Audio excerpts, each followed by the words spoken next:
Oh, here we go. It's the Dynasty Let's Roundtable. go. And we got we had to bring on our producer because if you don't know producer Jay or JR, as that's his nickname, the Notorious JayR, you need to, because he's been in our chat every week. He's been promoting our show, and we wanted to promote Jay tonight. So that's why Jay is on the show. And welcome to the Dynasty Roundtable, Jay. Thank you guys for having me. Been a huge fan since the very beginning. I remember Matt Babich's first podcast he ever did. And it's an honor to be here with you guys, man. Let's go. I'm ready to go. What are we talking tonight about, Matt Babich with Jay? What's our topic? This is going to be an interesting show design. I like this format that we're about to establish, and I think it'll have a lot of good opportunities to have some guests come on and do some similar things. So Seth has his Dynasty sells, players who need to be selling right now in Dynasty. He wrote an article about, I would assume, most of the people that you're going to talk about tonight on PlayerProfiler.com. Go check that out. He's done short form videos for Dynasty sells as well on the PlayerProfiler.com YouTube. So check that out. But today he's going to present his case for his Dynasty sells to Jay and myself. And then, Seth will go through his logic, and then Jay and I are going to tell him if we agree or we disagree. So it's going to be a little kind of fantasy court situation where we're going to see if we agree with Seth in the case against these players in Dynasty football. So we have a tasty episode in store for you all. And that episode starts right now.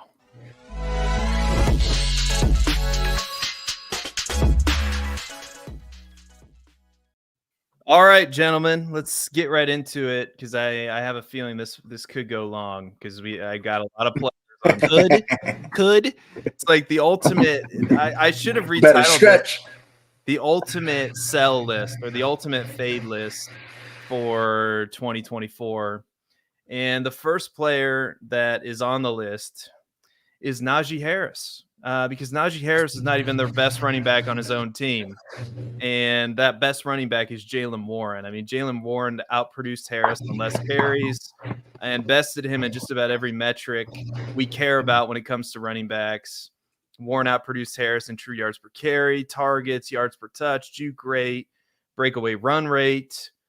And for really, when you look at Najee Harris, it's as simple as the targets and the target share. Like during 2021, when Najee Harris broke out as a rookie, he was getting all of those Ben Roethlisberger dump offs, and he led, he led all of the running backs in 2021 with 94 targets.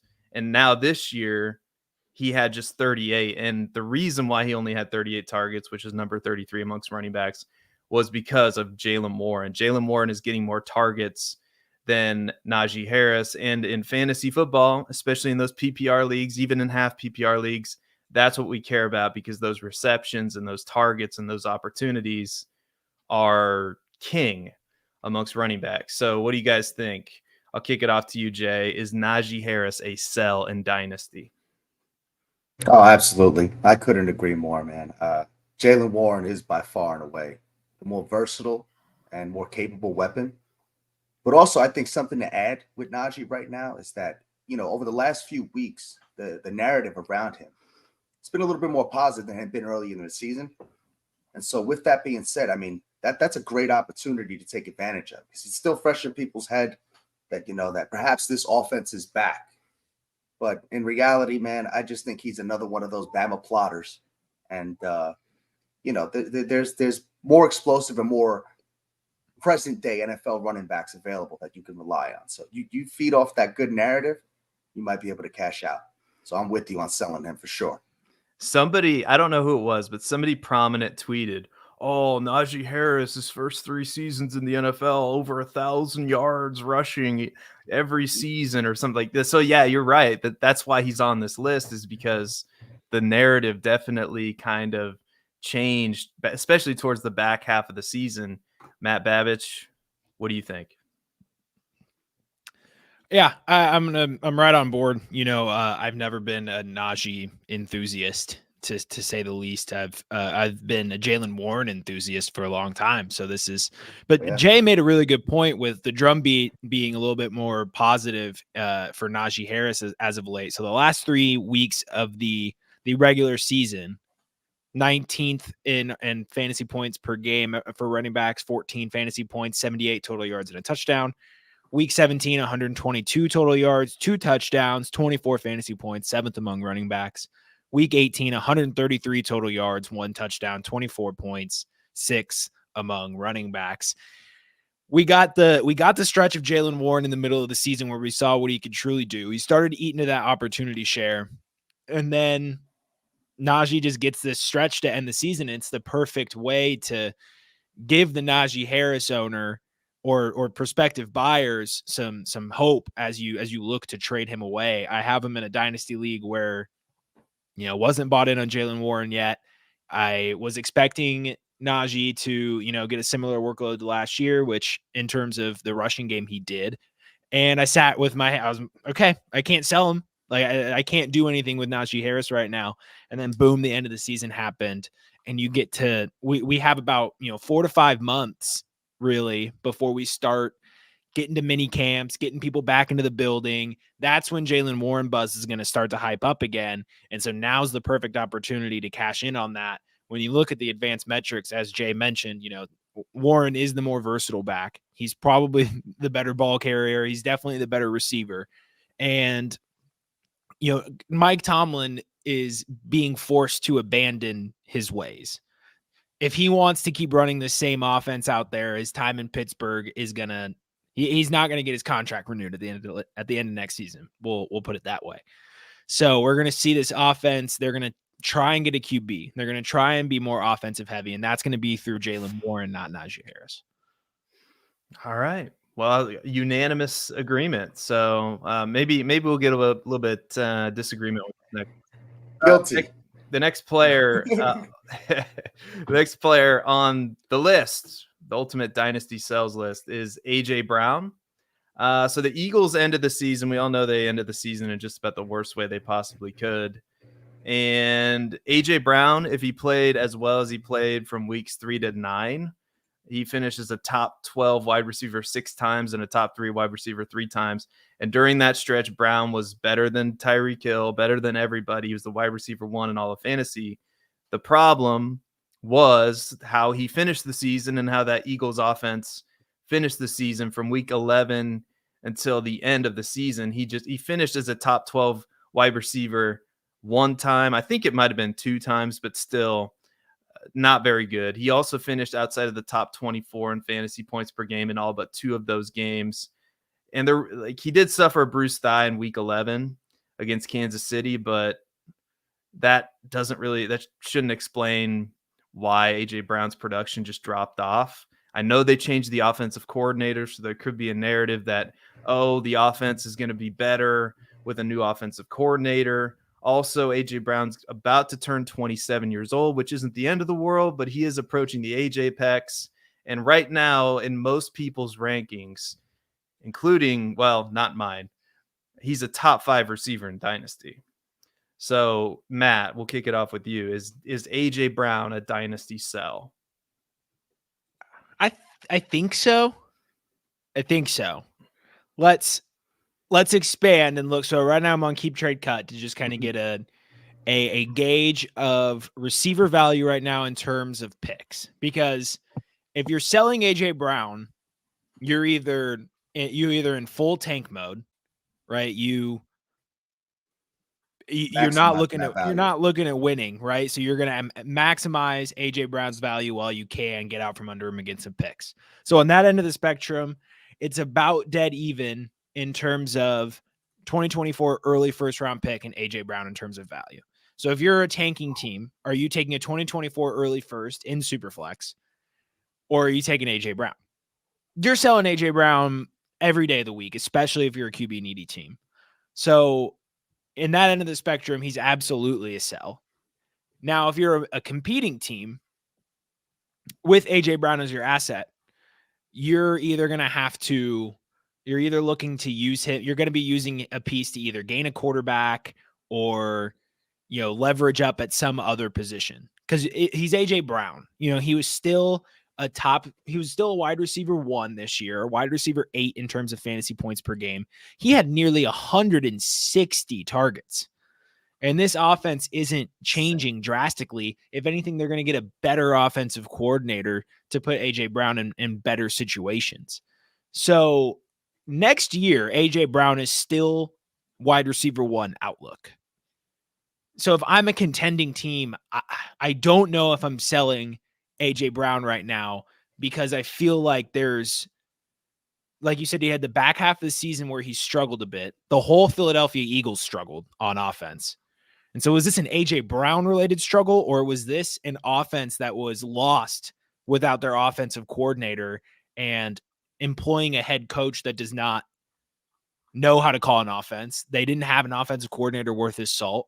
So in the short run, I kind of believe in AJ Brown. And if I'm a contender, I will sell him if I need a key piece. If I'm good at receiver, I'll sell AJ Brown to upgrade at running back. If I can get a pick and get maybe a younger receiver in the second, third round, along with, a running back to help me tool up my roster, I would do something like that. I would package AJ Brown plus to get an elite quarterback if I could, but it's tougher to sell AJ Brown if you're a competitor. What do you think, Jay? Absolutely. I definitely agree. I mean, it's definitely a guy that if you're going to make any type of move with him, first off, yes, you need to have a plan, because you don't have many opportunities where you can use a name of such value with the matching production to trade. And as he said, if you're in rebuild mode, this is the type of thing that can propel that rebuild, moving a guy like AJ Brown. But if you're a competitor, that's some significant, production that you're pulling directly out of your starting lineup. So with that, like, you definitely need to have a plan. I just find it odd that you look at the way the Eagles offense out the gate, that Eagles team coming out the gate looked like it was just the same team that we saw last year. And then you had AJ Brown throw his little tantrum. And it seemed like from that point, his numbers shot up, his production shot up, targets shot up, all that good stuff. But as that went up, the offense as a whole began to, start to become what we saw at the end of the season. So I think that something else to be taken into consideration is his impact on the offense as a whole. And I think if Nick Sirianni wants to keep his job, he's going to have to understand that it's not about the one individual. And the way they're going to maximize Jalen Hurts and first-round pick, Heisman Trophy winning Devonta Smith, AJ's going to have to understand that this is about the entire offense. So there's just so many things about AJ Brown. Can never deny the talent, but you got to maximize this right now, because there could be some changes coming.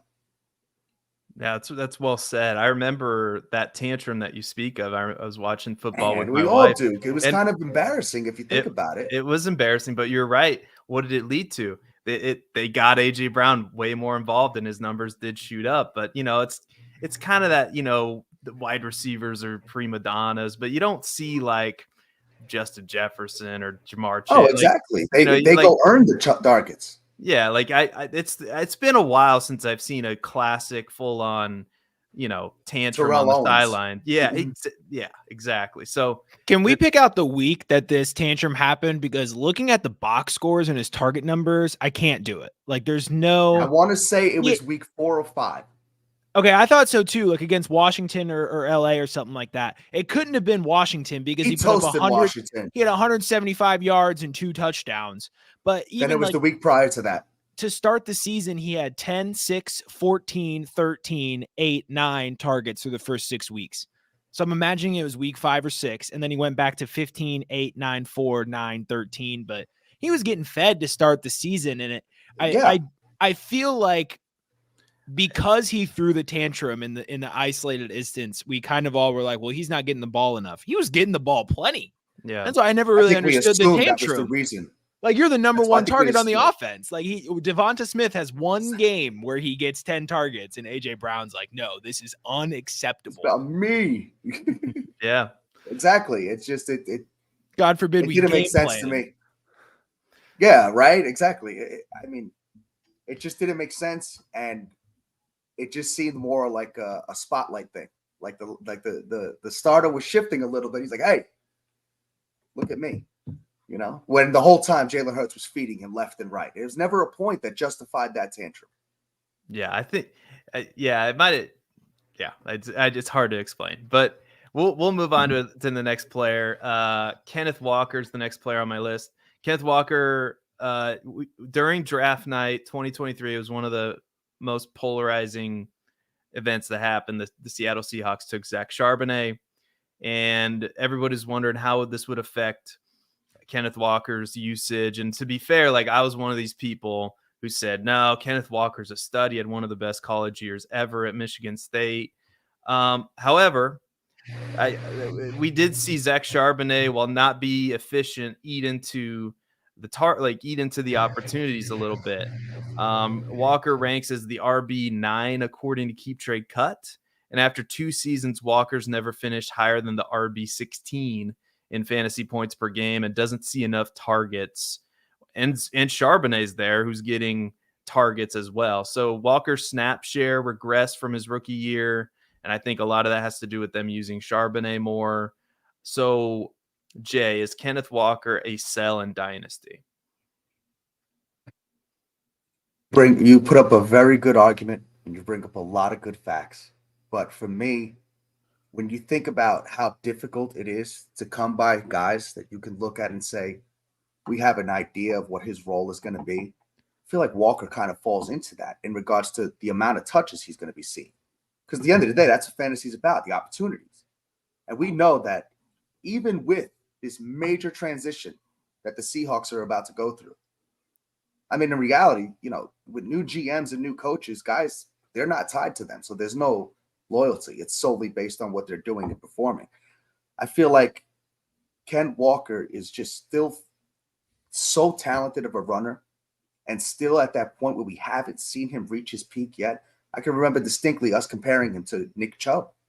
And I still think we've yet to see that. I think in a new offense, he's stepping into year 3. I just think that he's still someone that we have the potential to see to finally give us that top 5 season. Whereas with Charbonnet, it just felt like every time he had that opportunity, but we thought he could shine, he just kind of let us down. And it seemed that when Charbonnet was having performances that would catch our eye, it was in a split role. Because there were games where Walker was hurt and Charbonnet was given the role. And it just seemed like there was nothing about him that jumped off the film. And so I think Ken Walker, it's hard to deny that talent, man. He's got to be a top 5 runner talent-wise in the league. And that's hard for me to just pass up, especially with such a weak running back class coming in. Matt? The weak running back class is a good point, because it's not like you can just trash Kenneth Walker and then draft some sort of replacement. He's just one of those guys where just look at his I'm looking at his profile, and every time I don't go past like the actual box scores of the season stats, I'm like, damn. Like, what LT, a guy. LT is a terrible player, 99th percentile college dominator rating. The guy has 75th percentile BMI. He's got size, and he also has just groundbreaking speed. This guy can do it all.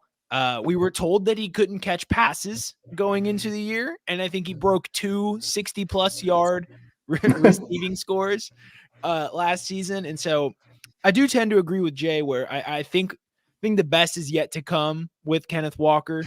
It does seem like he's contained into his role, but no Pete Carroll, no Shane Waldron in Seattle. There's no guarantees right now that we're going to see. I don't think there's any reason as to why Kenneth Walker should be, in the mid to bottom tiers in terms of opportunities per game. He's too electric of a playmaker to not be making sure some of your offense is funneled through him. Look what Detroit has been able to do with Jahmyr Gibbs. Look what the Jets have been able to do in spurts with, exactly, but different. Monty's a much different build. Style-wise. You're right. But look what, the Jets can do with Breece Hall. Why haven't we seen that with Kenneth Walker? I know that the Seattle Seahawks have had some offensive line struggles, and the whole offense, kind of sputtered for most of this season. So RB9, on the other hand, clearly the masses side with Jay and I. But is RB9 too high right now?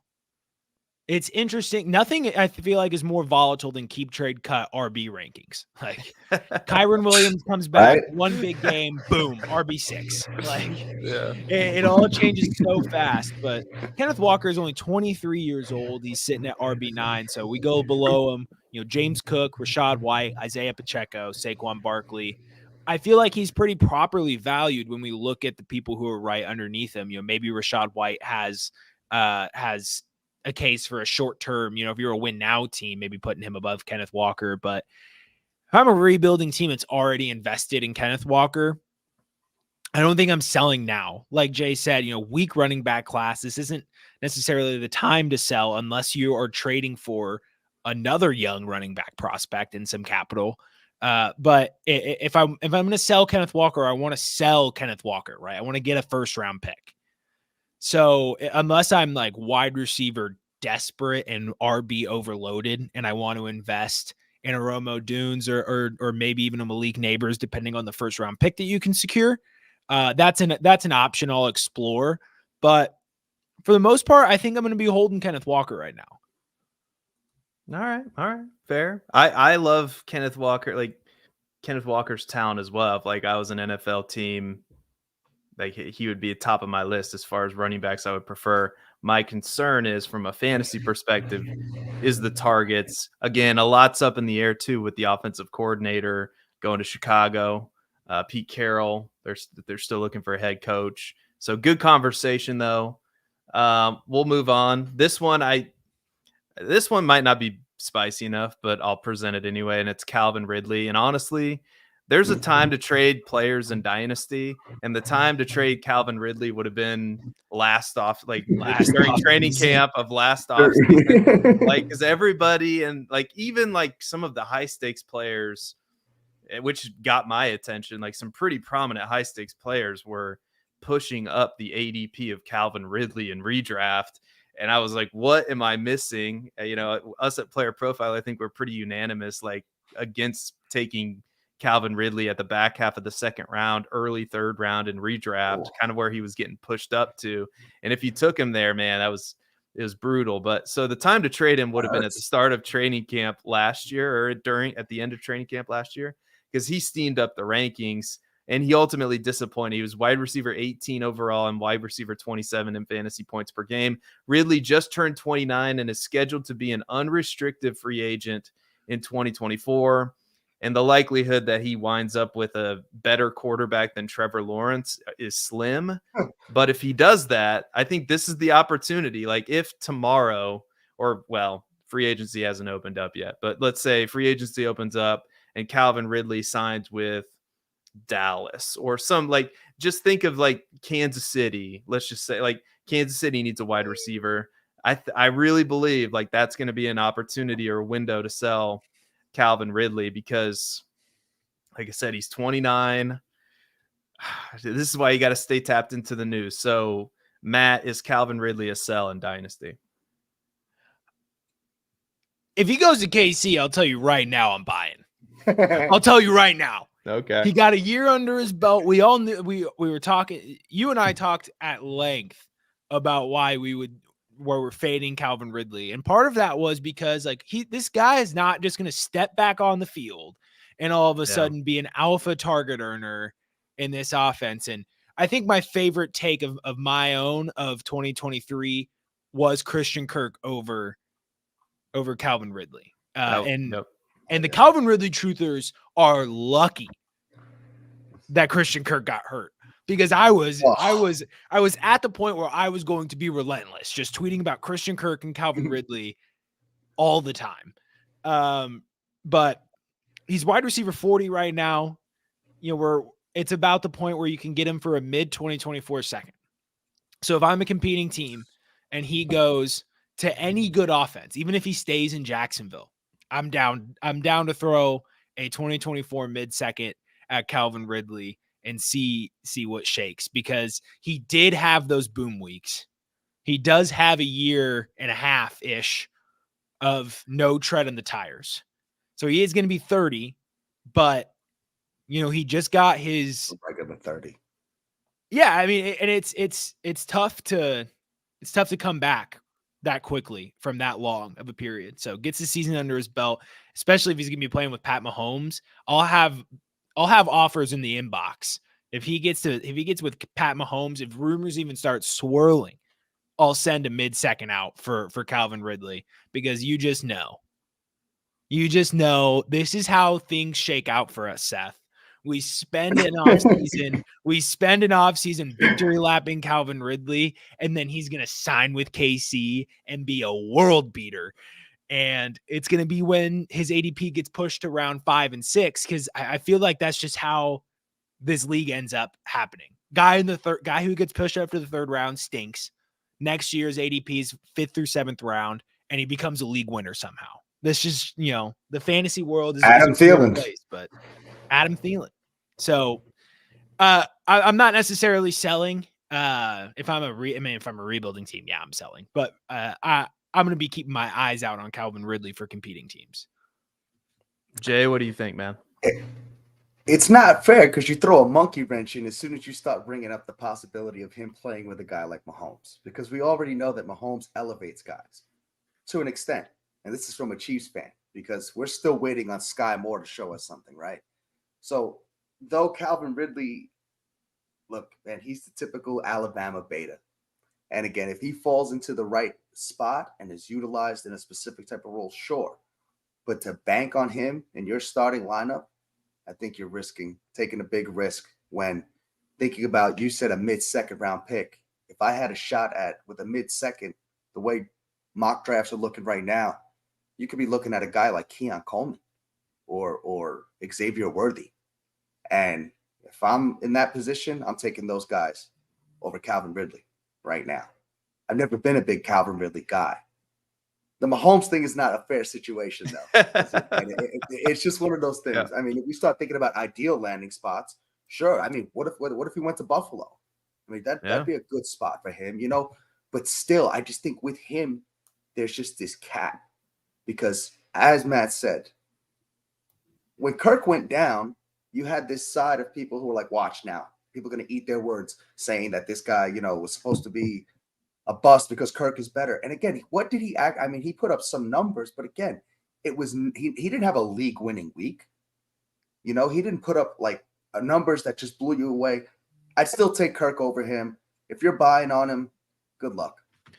Now, let's say he lands in Jacksonville, just the neutral scenario. He stays where he is right now. You're a competing team. So last year you finished top 4 in your league. Most dynasty leagues, 3 receivers, 2 flex. Would you rather have Calvin Ridley or Keon Coleman, Xavier Worthy, insert mid-second round wide receiver? I still think I'm taking the upside on the Keon Coleman and Xavier Worthy over Calvin Ridley. Even knowing that the typical trajectory of these players to reaching their peak is within the next 2 to 3 seasons, not the next 1 to 2 seasons or this season. Yeah, I think for me, it would just depend on the context of my roster. If I'm depending on Calvin Ridley to be a everyday starter for me, like I might be in some trouble. If he's like my 3rd flex, then maybe that's a different story. But the way like I try to build dynasty teams is I try to get out ahead of it while still being competitive. I think if you can maintain that balance, that's the way to go. But yeah, I would tend to lean. We've seen what we're getting with Jordan Addison and some of these other receivers, and I'm not saying like Xavier Worthy is Jordan Addison. I mean, he's an electric playmaker, but we'll see where he ends up, and we weren't getting Jordan Addison in mid-second round of rookie drafts, though. No, he's a 110, 111. Yeah. Like, that's a there's a huge. We're talking Jaden Reed. Matt, we're talking Jaden Reed. Matt, I was talking in the context of like a rookie wide receiver, what kind of production that you would get. All right. So like I'm not saying like he's going to produce at that level, but I don't think you really need him to win the trade. You know what I'm saying? Like, I think these guys are going to come in and, like, depending on the situation, like landing spots very important. Like, I think they can produce for you. Like, maybe not up to what Calvin Ridley's going to do with the Jaguars, but what if maybe Xavier 70%. Worthy ends up in Buffalo? Yeah, just Xavier a lot. Worthy ends up in Buffalo We don't know. He could be a bust. Yeah, a lot's still up in the air, but yeah, I think it's a good conversation to have, because these are like the decisions that facing dynasty managers in the offseason. It's like, do I keep Calvin Ridley or do I trade him away for that mid-second? Because that's probably the value that you're looking at for a Calvin Ridley. And if you're asking me, and if you're asking Jay, it sounds like I think we're taking the chance on that mid-second, because I like a lot of the wide receivers in that draft. Like in the mid-second, you might not have Xavier Worthy there, but you might have Brian Thomas, Xavier Leggett, who Cody Carpentier and Matty Kiwoom, every time they bring them up, they're like, he looks like DK Metcalf on tape, even though the college production's not there and he's been injured. Like you look on the tape of Xavier Leggett and you're like, oh my God, like this guy looks translatable really skills. good. Yeah. Oh, yeah. And we just talked tonight on the Hurdle, which you guys should go check out after this show. Who does Cody have taken Xavier Leggett? And he's super plugged into these mock drafts already in January. Yeah, Kansas City Chiefs in the late first round. And Jay just passed out. Like, doesn't that just make a ton of sense? And I know we're talking NFL draft. I know we're talking NFL draft in January, and a lot can change. But the Chiefs need a playmaker, and oh my God, like Xavier him Leggett. Opposite Rice. Yeah. So Jay's a fan of that. But anyway, so these are good. This is we're having good conversation here. This isn't going to be an interesting moment for me, because I'm going to get to be right about Calvin Ridley in two distinctly different ways, one right after the other. And so this is going to be a double victory lap, where I'll be like, I was down in 2023, I'm back in 2024. I'm going to take the guy who's going to finish as a top 24 receiver next year over the guy that might push for the top 30 if he finds himself in a very good situation. Well, that was James Conner with the Podfather. Like, James Conner was off of you remember, like in 2022, and then he was back on Pittsburgh. Yeah, because he was like an 8th or 9th round. Yeah, it's all about ADPs and values and stuff. Dynasty wave, baby. Sam Babich in the house. What's up, Sam? Mr. Babich. Hey, Mr. Babich. All right, so we're gonna move on to the next player. After this player, we'll probably need to take an informative segment break. But we're gonna talk about Jerome Ford, and I will admit this is tricky because there's a lot of unknowns right now. There's Nick Chubb suffering a gruesome injury in week 2 against the Steelers, and I think it's very possible that the Browns release him. Because it's going to save them roughly $12 million in cap space. Although it's going to depend on how they feel he's going to recover from his injury, if we're being honest. But there's a chance that they cut him. It's going to save him some money. Therefore, you would think Ford should be a favorite to lead this team's backfield, but not so fast, because there are many high-profile running back free agents. Ford is a former 5th-round pick. He wasn't very efficient with his touches. I know.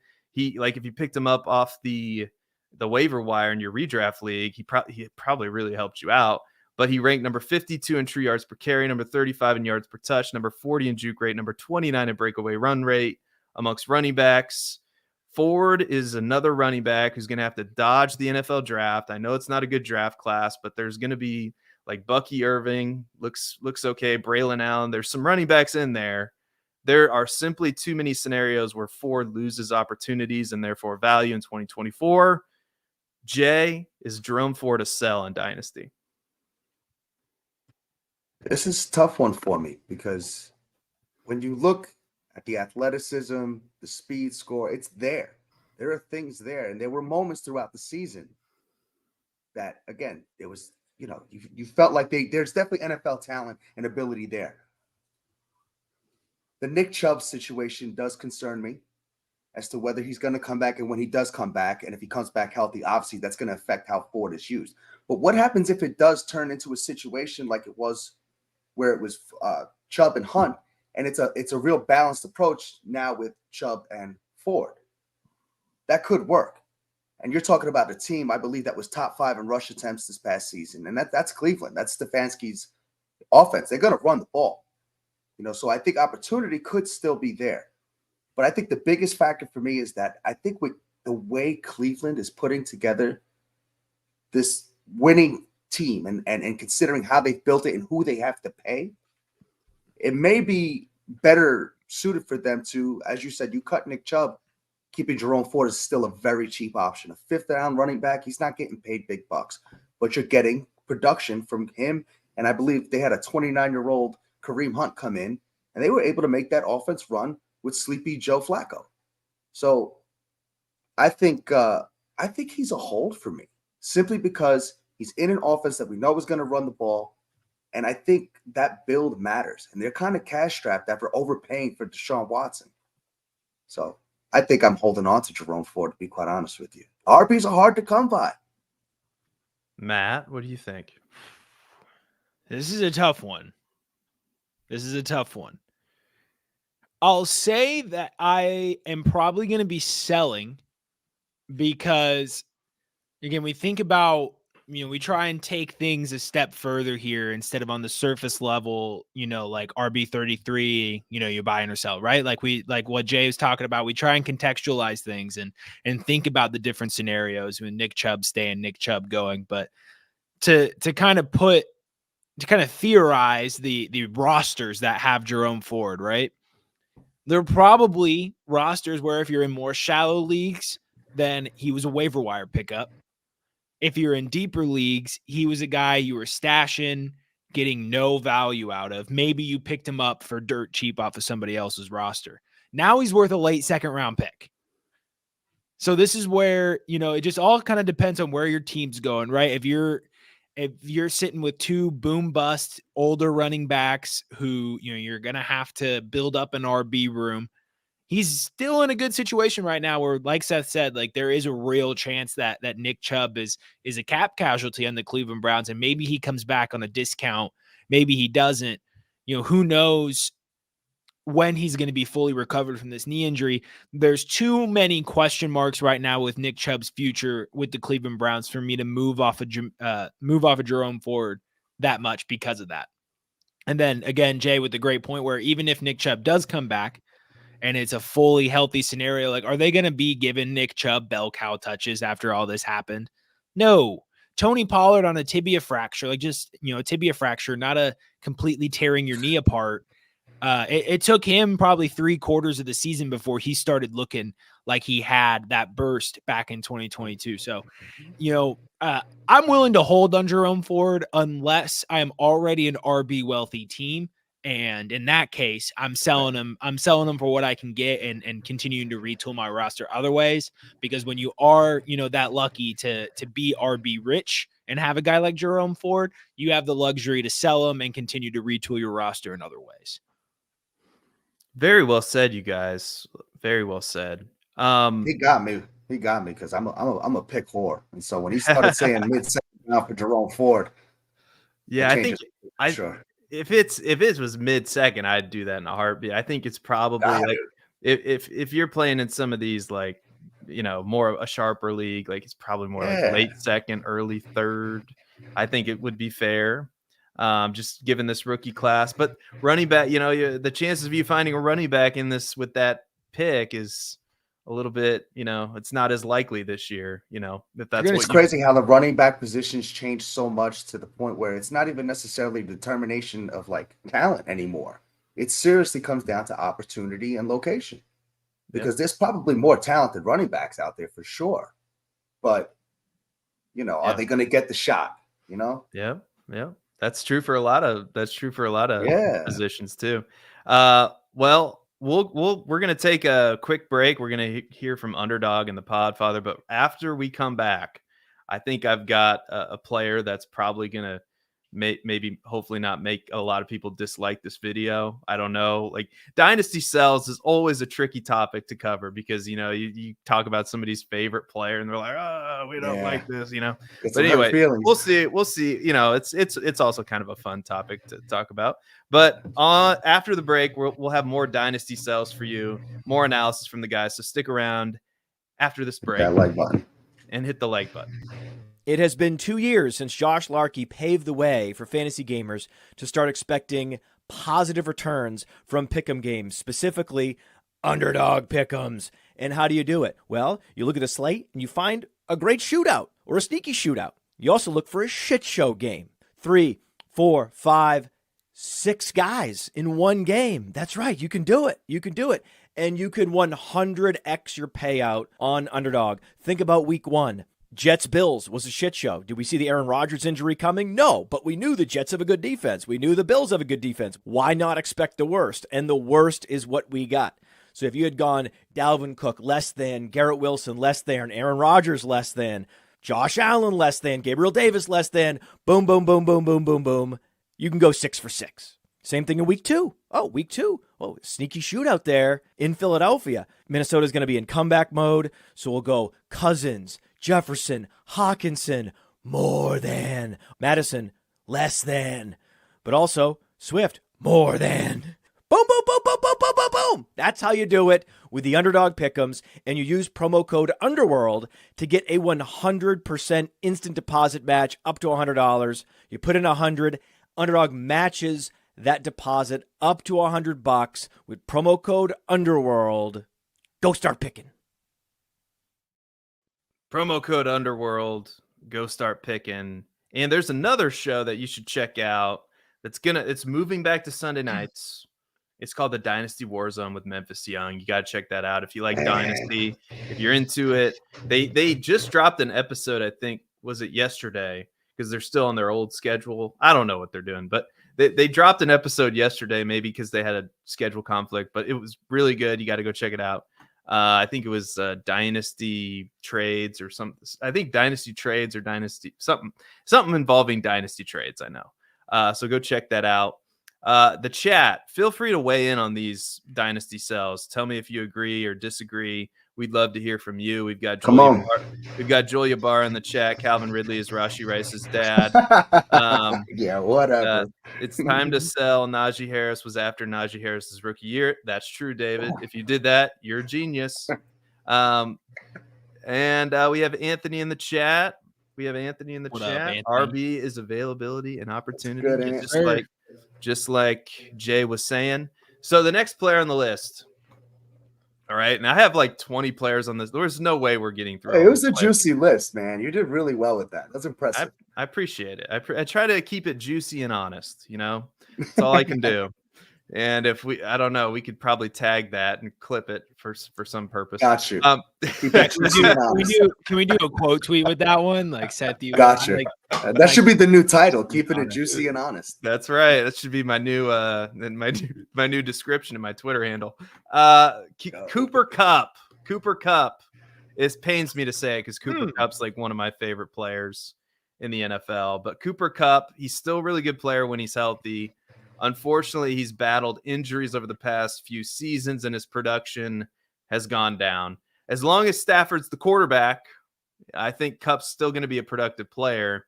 However, his production dipped mightily in 2023, ranked number 23 in fantasy points per game amongst wide receivers. And the sharp downturn from his back-to-back seasons, like he finished back-to-back wide receiver 1 in fantasy points per game, which is incredible. But since 2021, his yards per route run stat, which ranked number 1 when he ranked number 1 in fantasy points per game in 2021. In 2023, he ranked number 32 in yards per route run. And perhaps this has something to do with the emergence of Puka Nacua. That's very possible, but it looks as though Kupp is regressing just based on his metrics. And sure, he still could have some magic left in the tank, but in the post-30 world that he's living in right now, it's really, really tough. So I know you're going to be selling low, but I think you should, and again, it probably depends on the context of your roster. If you're a win-now team, you're probably keeping them. But I think it's probably a good idea at least to consider trading Cooper Kupp. Jay, what do you think? This is a heartbreaker for me too, man, because I love me some Cooper Kupp. What a fun and brilliant football player to watch do what he does, man. His skills are just next level. But we're talking fantasy. And from a fantasy perspective, I think the only good we can feed off right now is that Matthew Stafford said he is coming back next season. So you need to sell Cooper Kupp because without Matthew Stafford, I don't know if we could see anything from Cooper Kupp that would ever make us feel good about putting him in our lineup and feeling good about what we could potentially get out of him. Matt? Do you think we're able to sell Cooper Kupp for more week 2 of 2024 after he goes for like 120-2 against Seattle or something like that? Like, do we think there's this perceived fall off with these older receivers where and I haven't tracked like dynasty value to see if this is true or anything, but That's where you're going. I feel like there could be a trend here where we see he's wide receiver 31 on Keep Trade Cut. So I wouldn't be shocked if we looked up in September and saw him back at 27, within the top 24. So, but like you said, right, if you're a contender, you probably are holding on to him because, are we going to sell at the bottom of the barrel for a guy who's going to have some offensive continuity? He's another year older. And that's really the argument, right? Like, do we think he's going to fall off a cliff because he's 31? I don't know. We know that he's a guy who's not, taking the physical hits. He's kind of smart about how he maneuvers his routes and how he goes down. And, he does get hurt, but he tries to play so that he can offset that a little bit. And so, yeah, if I'm a contender, I'm struggling to sell him right now because I know I'm going to be selling for bottom dollar when he could very well be within the top 24 receivers next year. And, I hurt my team because I was trying to panic. So when you're a contender, you're kind of willing to be a year late on these guys. And I don't think we're a year late on Cooper Kupp yet. I think there are some struggles. And it does have to do with the emergence of Puka Nacua. When you have this shining star in your offense, now all of a sudden you're not funneling 15, 16 targets a game to Cooper Kupp, but he is still going to be in a Sean McVay offense with Matthew Stafford. And if I'm a contender, I'm going to be riding that train until the wheels fall off. But if I'm anything other than a win right now team, I'm selling for what I can get because the risk is not worth the reward. The reward is not worth the risk if you're waiting on him. And if he does fall off a cliff and you're a rebuilding team, now you have a dead asset that you can't get anything for. And, you probably should have sold last year and you decided not to. And so, going back to kind of what David Ross said, where the time to sell Najee Harris was after Najee's rookie year. Yeah. But the time is also right now if you still have him. So the same kind of goes for Cooper Kupp if you're not a win right now team, which is you're going to be telling yourself, oh man, like I should have just sold when I could get something for him. So, this is a two ends of the spectrum thing where, where you're at right now is determining what you do with him. But on face value, I can buy into him being a sell. Right. I want to add something real quick. I have a contending team and I can't, again, I agree with everything you're saying, Matt, but I did turn around and I flipped him actually for Roschon Johnson and Marvin Mims, just trying to stay ahead of that curve like that. And I don't hate that. I don't hate that. I don't hate that at all. I wish we had a little bit more for Marvin Mims, in year one. But I still fully believe the talent's there. Oh, I mean, Judy's gone. I believe in the talent there enough to discount how unlikely it is that people who perform as little as Marvin Mims in their rookie season end up being a guy. But we saw a lot of flashes of playmaking ability from those players. Seth and I were very on top of Roschon Johnson and Marvin Mims. And the capital. I like that. The capital. Oh, did you get a pick too? We're invested into them.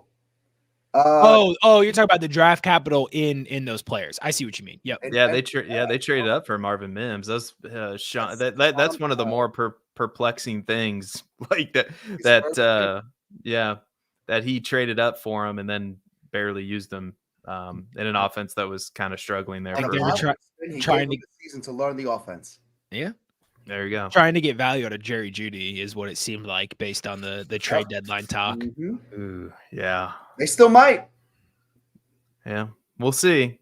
Okay, so this one might light the world on fire. We'll find out. I can already hear the unsubscribes and the dislikes coming, but oh no, Devon A. Chain I think is a dynasty sell, and this it's going to trigger people because there's no doubt he's electric when he's on the field.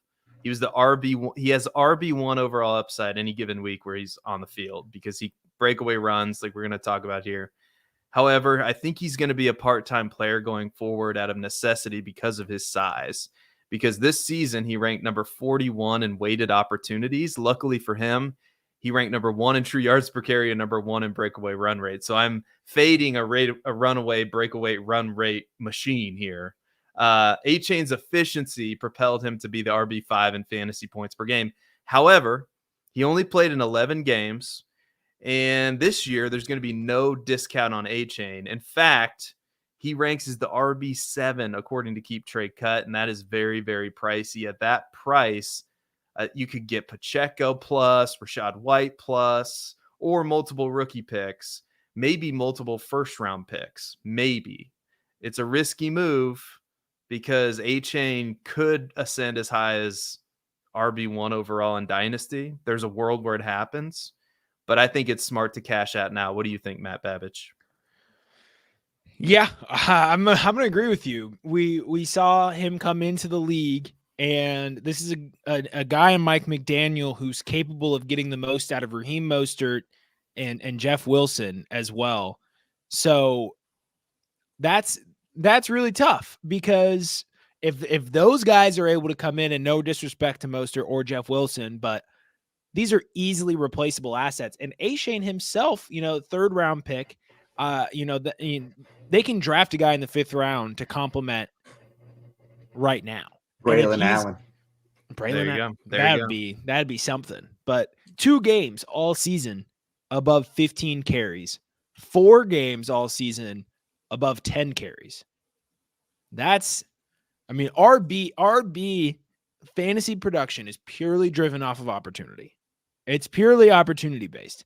If you're outside of the top 20 in weighted opportunities, trust me, I've done the research on this one heavily. If you're outside the top 24 in weighted opportunities per game, your chances of being an RB2 over the course of the season are slim to none.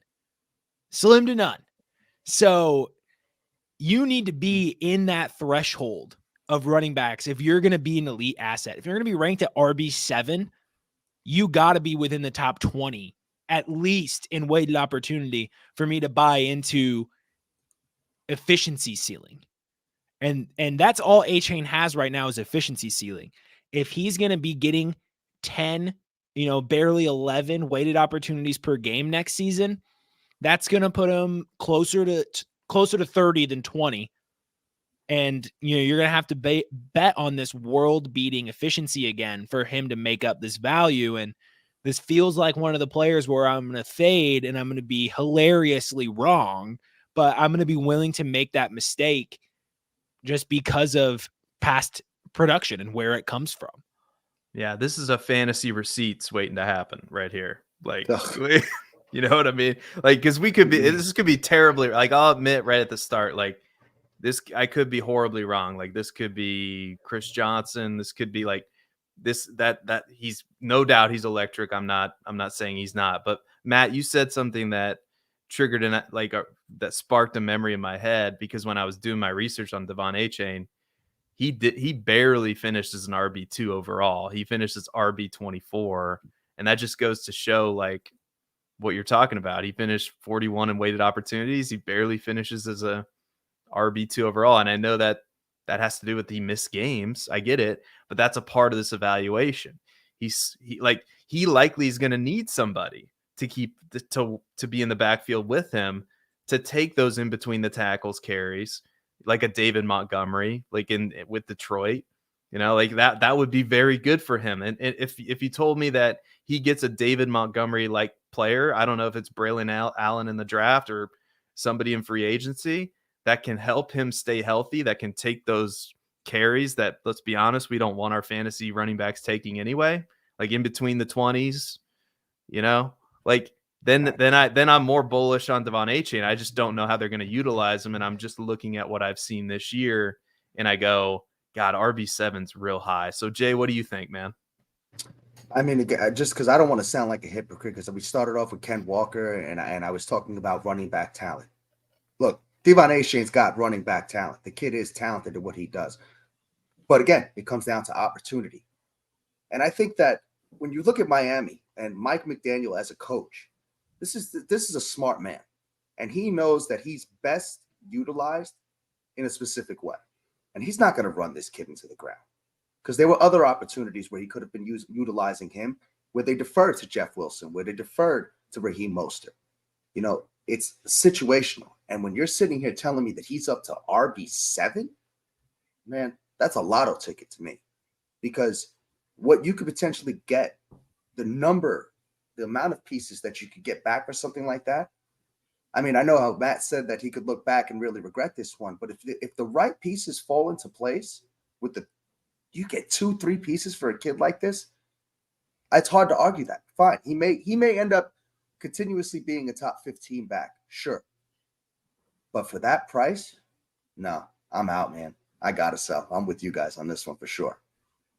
Yeah, a couple of interesting things that I kind of want to add on too is when we kind of think of the Dolphins, they run so well that we almost associate them with being more of a run heavy team. And they were only 16th in team run plays per game over the course of this season. So we're not talking about a run heavy team. We're actually talking about a team that likes to keep things moving and stay involved in the passing game. And he had an 11% target share, which is historically, if you're clearing a 10% target share as a running back, you're probably finishing as a top 24 back. So he has that going for him, where he is a talented pass catcher and he's going to be involved there. But he also was number 35 in red zone touches with only 2 goal line touches. So he had 11 touchdowns in 11 games in 2023.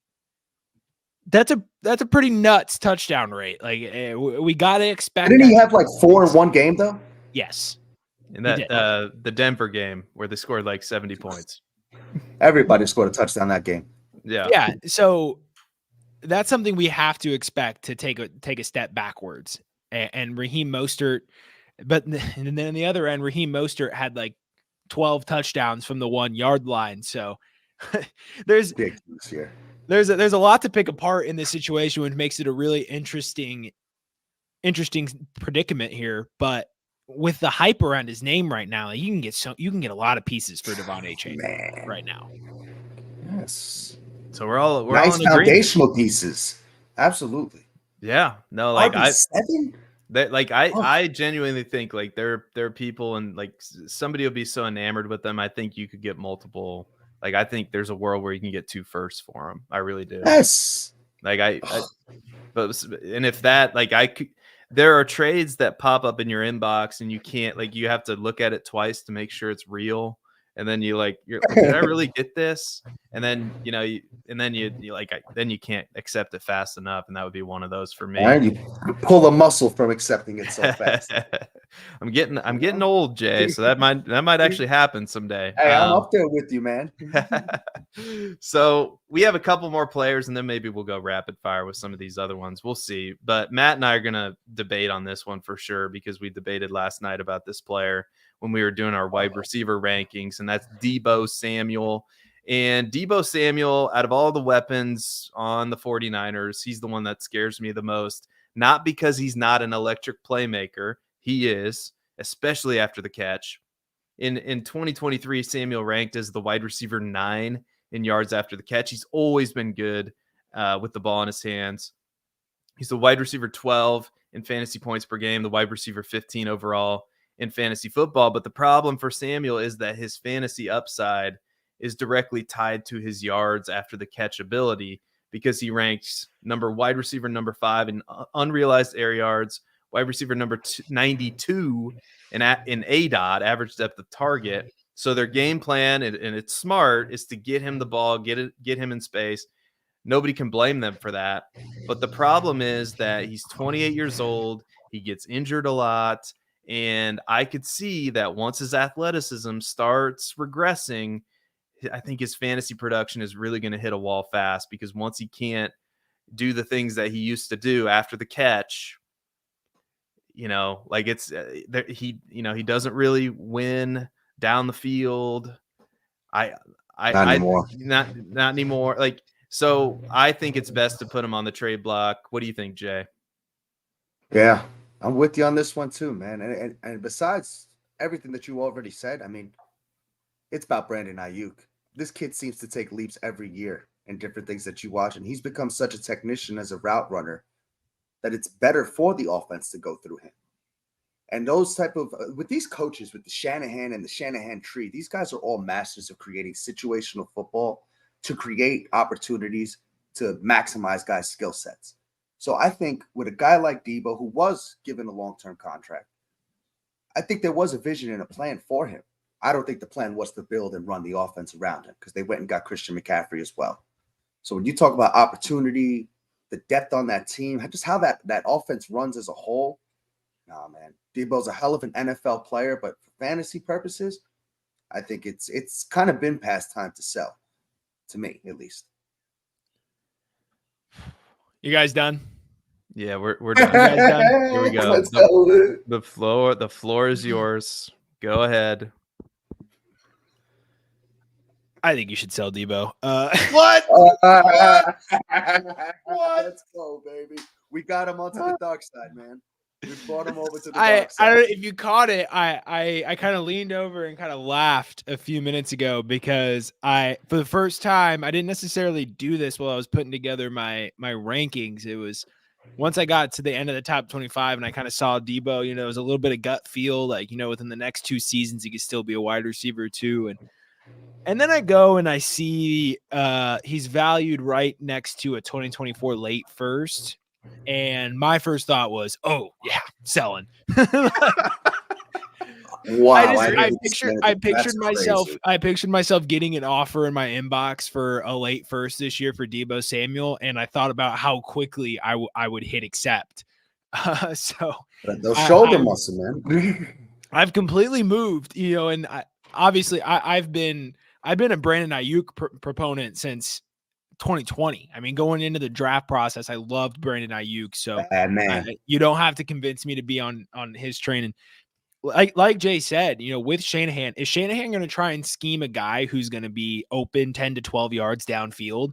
Or is he going to keep trying to throw the ball to Debo 5 yards down the field and hope he can rely on some yak? Like Debo still has his role, but I do think what happened in 2024, like now that I kind of think about it and listen to what Jay said, like kind of process it, it makes sense that this funnel to Ayuk was very intentional because it opened up more phases of the game for San Francisco. It opens up the short area of the field for Kittle or Debo to work their way open.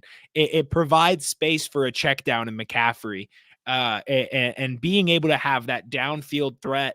Not necessarily just a pure speed deep threat, but a guy who can run routes 10 to 15 yards down the field, really stretch the defense out, open them up, keep them honest. That's something that they're going to need to power their offense through. So, getting a first round for Debo in my eyes is an immediate sell. I was kind of picturing it more as you wouldn't quite be able to get a first and it'd be like an early second or 2 seconds, something like that.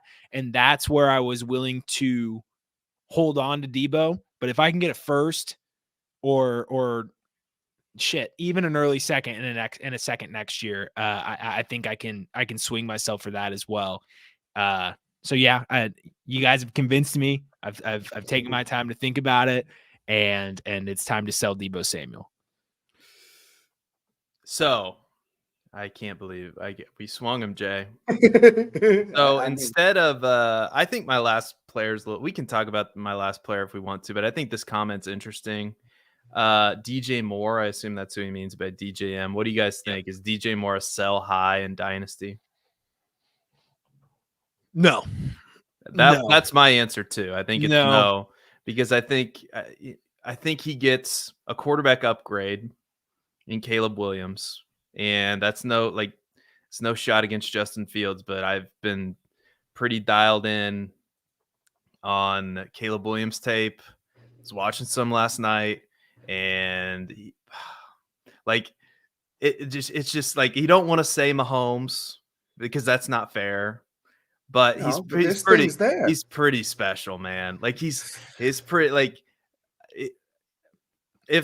I think the Bears' mind's already made. I think Caleb Williams is going to be a Bear with the number 1 overall pick. I think it's time. and Justin Fields is going to be playing elsewhere. And I think that's an upgrade for DJ Moore.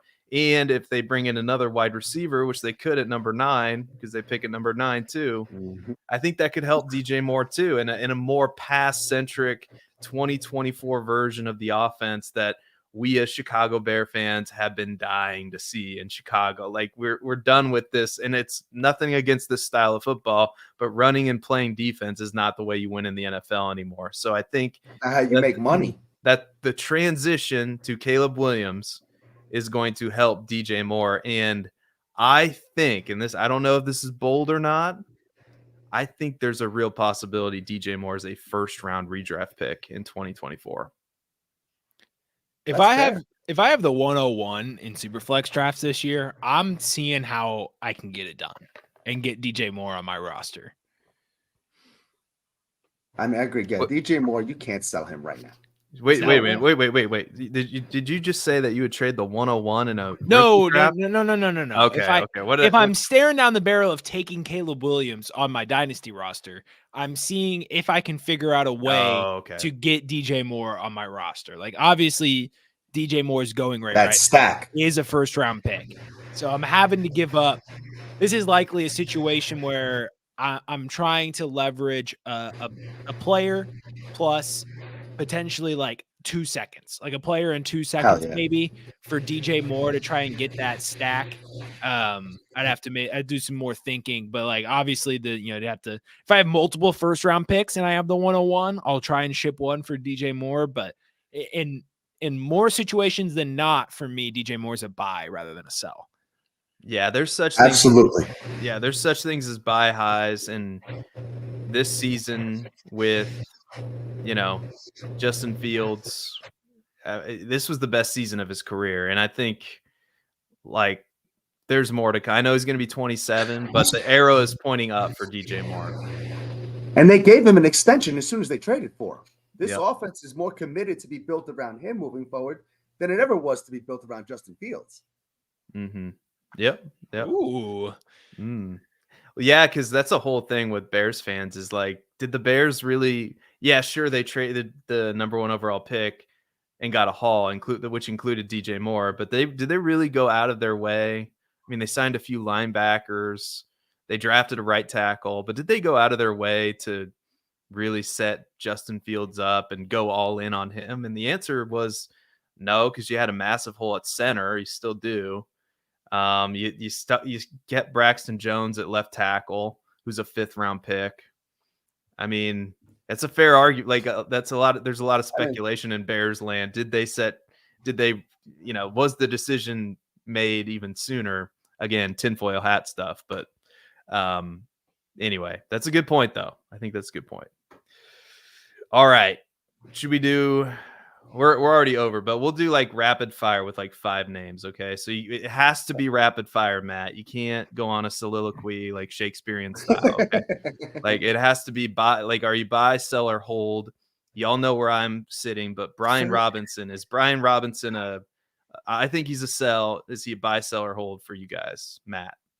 First with the pre-show time cooking me with 6:59, and now I'm usually the one going like, "Hey guys, like let's do rapid fire," even though I created this long show sheet. Okay, Brian Robinson. You got rookies on the mind. Sell. Jay. Sell. Get him out of here. All right, we're selling Brian Robinson. We're punting him to the sun. Derrick Henry. Buy, sell, hold. I'm selling. Jay. Selling. Adios. It was good while it lasted. Chuba Hubbard. I'm selling. Jay, are you buying or selling or holding? I'm probably going to hold right now. Okay. Matt? Hold. All right. We got one more. Josh Jacobs. Matt, are you buying, selling, or holding? I'm selling. Is he going to be in Vegas? Probably not. I don't know. Sell. Jay? Honestly, because of that reason, I think I'm buying Josh Jacobs. Ooh. Only 25 years old. This year, he wasn't running to the ground. We know what he's capable of. And there's going to be a competitive team out there that I think is going to try to scoop him up and bring him in. Man, if Josh Jacobs goes to Baltimore. Oh, yeah. Man. So, I'm buying. All right. I think that's I'm buying two. I'm buying two. All right. Yes, that's another one I got him over with. Come on. Nice. I think that's going to do it for us. There's so many. I mean, I wish we could have a 2-hour show. Maybe someday we will, but I'd have to talk Theo into it, and that's tough. So, Jay, thank you so much for joining us. This is a lot of fun. Is there anything that you have to plug or anything that you want to promote right now? I'll give you the floor. I just want to give a shout out to my my most important league, my home league, the Black Mamba League. They've all been so supportive of me, and they know how much this all means to me, and they've pushed me to keep trying to do this. So really want to shout out them and thank them for always supporting me. I don't really do too much social media, man, but I can be found on Twitter, X, the at Notorious J_R. And I mean, I'm all about PlayerProfiler. You know, I bleed PlayerProfiler, baby. So I'm just here, and hopefully we could do this again. And I'm just grateful for the opportunity, guys. Thank you so much. This is so much fun, and yeah, thank you. Absolutely. It was a pleasure having you on. This was truly this is one of our best episodes to kick off, the 2024 season. I mean, this is a great time having you on. You earned every bit of it. So remember that. And, we're definitely going to have you back on. This was great. Thank you for all that you do for Player Profiler. JayR does not just produce, our show. He is essentially the Wednesday night. He holds down the Player Profiler YouTube channel on Wednesdays. And not just Wednesdays anymore. He's like Theo's go-to guy for like Dynasty Life and there we go. First Class Fantasy. So yeah. He holds down Wednesdays and then is also Theo's personal chat consigliere. Yeah. Hey, consigliere. Come on. My New York guy. So JayR, you do so much for Player Profiler. Thank you so much. The least we could do is have you on here to chop it up, and damn, like you brought the takes today. So, we're going to definitely have you back on. Yeah. Thank you. It's an honor. Yeah. People like Jay are the unsung heroes of Player Profiler because they're behind the scenes.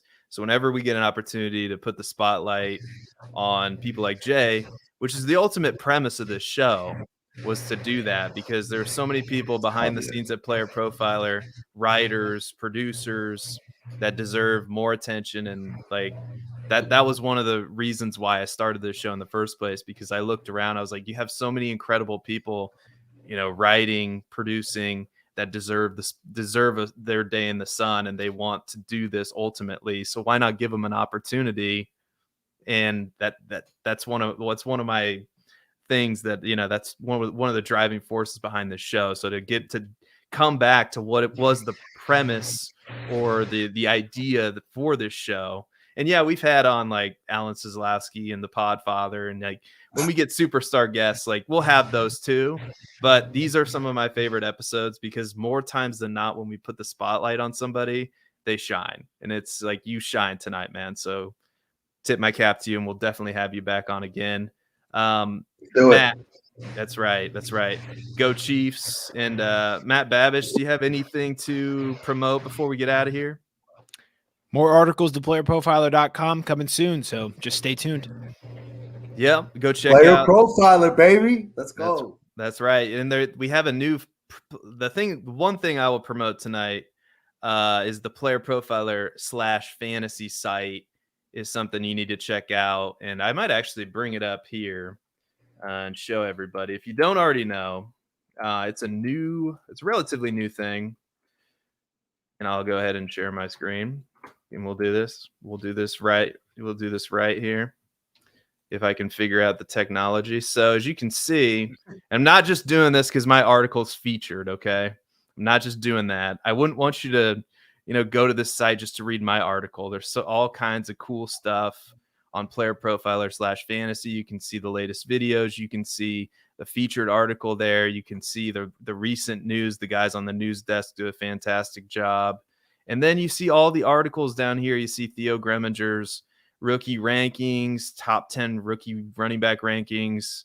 You see Tyler Knabley's like what's next for these eliminated teams. That's a cool article. That is a really good read. You get Ahan Rungta's best bets every single week. His conference championship round was published yesterday. So all kinds of great stuff. And the best part about it, guys, Not only is it great content, but it's 100% free. So you should go check it out. No, but and I still contest. I still contest. Nobody puts out higher quality free content than Player Profiler. Everybody else, no sir. Everybody else. And Joel, Joel Ybarra made that thumbnail, and it is absolutely fire. Like, that is a sick thumbnail. Joel's another one of these guys who's an unsung hero of Player Profiler as well. So I'm going to talk directly to Aaron Rodgers right now. You just need to focus on football, okay? Just need to focus on football because Jaden Reed needs to have a good fantasy season in 2024. I have a lot of Jaden Reed in Dynasty, all right? So you need – well, I have the wrong team, don't I? I still have. I was like, what are we talking about here? I still have. I can't believe that he owns Chicago that much that you still think he's the quarterback there. Garrett Wilson. That's what I meant to say. Garrett Wilson. Garrett Wilson should be a top 5 receiver in fantasy football. He should be a top 5 wide receiver in Dynasty. So Aaron Rodgers, if you could just focus on football and stop doing whatever it is that you're doing now, that would be great. That would be great. Okay, just stay out of the news. Focus on the playbook. All right, and ultimately nobody cares about you anyway. So just do what you're good at, and we'll see you in 2024. All right, because I'm kind of pulling for you, honestly, because I think Garrett Wilson deserves better. I'm kind of pulling. You're not in Green Bay anymore. It's fine. Do it for Garrett. It's fine. Like, let's get Garrett Wilson a top 5 fantasy season. Nobody cares about you anyway. So that's the show. If I can find the end screen, it's the show. Here we go. Bye-bye, everybody. Hey, I want to take a moment to thank you for tuning in. It's important to me that all of our media be free. This is only possible because of you allowing a true independent sports media enterprise to thrive unlike any other in the business. So please subscribe to the All In Package to continue to make all of this possible, to ensure that all of our stats, information, data, content is available to you, especially you, the people that get the site and get the show.